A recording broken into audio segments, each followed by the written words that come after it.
Welcome to MarineMax in Wrightsville Beach. My name is Dean Ashton, and today we're going to do a quick walk around on our 2025 Scout 177 Sport. Starting up in the bow of the boat, you have a trolling motor plug. Underneath your casting platform is designated anchor storage as well as a 5-gallon bucket. Working our way back to the helm, in front of the console, you have a seat with live well underneath. 3 rod holders on each side. Nice windshield for wind protection. Pop-up cleats. Boat does come with the aluminum magic tilt trailer.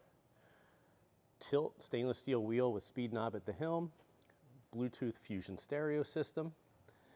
Underneath the double wide helm seat, you do have designated cooler storage.